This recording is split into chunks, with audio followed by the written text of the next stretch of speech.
gente tonta também, que pelo amor de Deus, aí fala assim, mas você não olha para os comentários bons. Não, porque as tontices são tão tontas. Que às vezes a coisa... Que a gente, na vida, a gente tem a tendência de olhar para duas coisas. Por muito bonito, que você não tira o olho assim. E por muito feio, que as duas coisas causam espanto. A mesma coisa. Você para atenção numa coisa muito inteligente, numa coisa muito tonta. E essas tontices que me chamam muito, muito a atenção. E na última sexta-feira, durante um evento chamado Voto e Democracia no Brasil, tudo errado esse evento. Já começou errado, correu errado e terminou errado. Foi lá onde tinha uma faculdade de Direito lá no Largo São Francisco, aqui em São Paulo. Então o Voto e Democracia no Brasil chamou para falar quem? Quem? O Mussolini da Moca, o Alexandre de Moraes. E o Mussolini da Moca, ele falou que o avanço da inteligência artificial funcionou como um anabolizante para a desinformação e prometeu, inclusive, a cassação de candidatos que utilizarem a ferramenta desta forma na campanha eleitoral. Vamos ouvir esta merda. Todos os candidatos têm que ter absoluta consciência que se na véspera quiserem utilizar mecanismos de desinformação anabolizados pela inteligência artificial, isso vai dar cassação. Só uma coisa, a ministra Carmen sabe melhor do que eu, que já presidiu 2 vezes o Tribunal Superior Eleitoral, só uma coisa, eu não diria que evita totalmente, mas diminui muito a prática de atos ilícitos dos candidatos. O medo de ser cassado depois. A multa não estão nem aí, até porque não vão pagar com o dinheiro deles.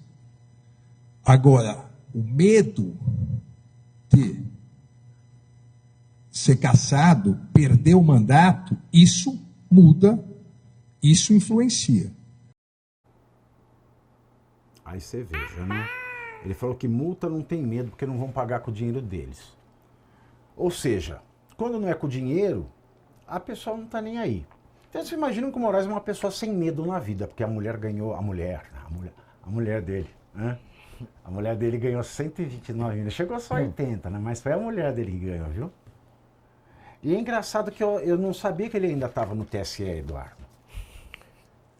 Pavinato... Ele não saiu do TSE, não? Então, mas aí tem aquela forma criativa, né, que o Ayrton Vieira... a criatividade, a criatividade, malvada criatividade. Senão vai ficar muito na cara, né, que ele falou, senão vai ficar muito na cara e você manda um papel timbrado do Supremo com o Tribunal Superior Eleitoral para não ficar muito na cara, conforme revelou a Vaza Toga. Curioso que toda exposição que... Alexandre de Moraes, onde termina a testa e começa a muca? Isso daria uma bela discussão de artigo. Uma bela discussão. Vamos lá. Testa na panturrilha, né? Mas aí a gente sabe muito bem que toda a exposição que o ministro Alexandre de Moraes faz, ele está sempre relacionado à limitação de difusão de informação. Você pode observar que o teor dele, ele é o fundador até do CIED, né? Aquele centro de... Aquele nome complicado que tem um olho com defesa, Centro de Combate à Desinformação e Defesa pela Democracia, Defesa da Democracia, por causa de fluxo de informação criado quando ele era vinculado ao Tribunal Superior Eleitoral. Ele sempre tem uma abordagem com esse teor de limitação de informação. Agora ele está, mesmo já tendo resolução da Justiça Eleitoral, agora ele vai acabar tecendo comentários que IA é anabolizante para fake news eleitoral, sendo que já tem a previsão lá do deepfake, salvo engano, o parágrafo 1º no artigo 9C da resolução do Tribunal Superior Eleitoral que versa sobre o tema, mas aí ele, né, agora faz o apontamento de cassação de candidato, sendo que ele não tem nem competência no seu sentido funcional para isso. É mais uma peripécia dele. Ele tem que enfiar na cabeça careca dele que ele é incompetente. Não é? Ele não está mais no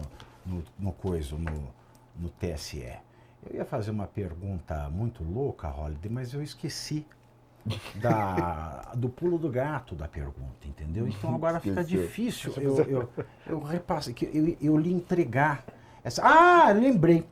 Vale lembrar que quando ele era presidente do TSE, O TSE fez um chatbot para perguntas e respostas do que é verdadeiro ou falso, ligado a esse olho de Tandera, né? O olho da bunda. E esse chatbot do TSE foi financiado por um instituto do Felipe Neto, que recebeu dinheiro da Fundação Open Society, que recebia dinheiro da USAID, sendo que a lei proíbe dinheiro estrangeiro na eleição brasileira. Mas isso ninguém fala, né? Não tem homem nesse país. Ora, hein? Quem diria? Mas é dos amigos, né? Dos amigos, pô, o amigo pode tudo. Felipe Neto pode tudo porque tá ali, tá no bolo, tá bem resolvido, tem as costas quentes e tal. Mas o que eu achei mais interessante nessa coisa toda, nessa fala do Alexandre de Moraes, é que pelo menos assim, a primeira vez que eu vejo, particularmente, ele admitindo o medo como uma estratégia jurídica. Isto é o regime ditatorial do judiciário mostrando a sua face. Perceba, em nenhum momento ali ele falou de um artigo, de uma lei, em nenhum momento ele citou um autor, em nenhum momento ele traz uma doutrina sobre... Não. Ele fala do medo.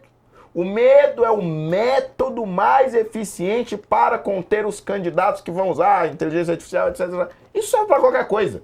O medo é o método mais inteligente para conter o avanço conservador. O medo é o método mais eficiente para conter os bolsonaristas. O medo é o método mais eficiente para conter qualquer um que ouse criticar a minha atuação enquanto juiz do Supremo Tribunal Federal.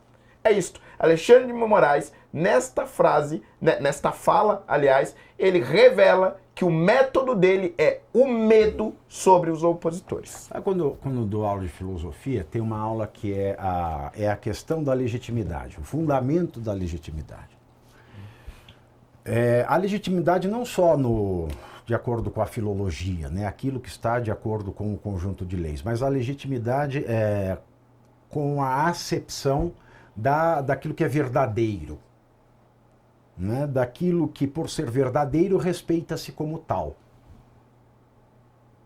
Uma regra, ela é respeitada, ela é seguida pelas pessoas porque reconhece-se nesta regra certa legitimidade. E existem duas formas de fundamentar a legitimidade. A legitimidade de uma regra, uma lei, a legitimidade de um líder, a legitimidade de um juiz. E as duas formas de fundamentar a verdade, a legitimidade, são as seguintes. Uma, respeita-se, segue-se a regra, respeita-se a liderança, acata-se a decisão do juiz, porque se crê na razão. E a outra é porque se tem medo. Façam as suas contas. Que merda de país nós estamos.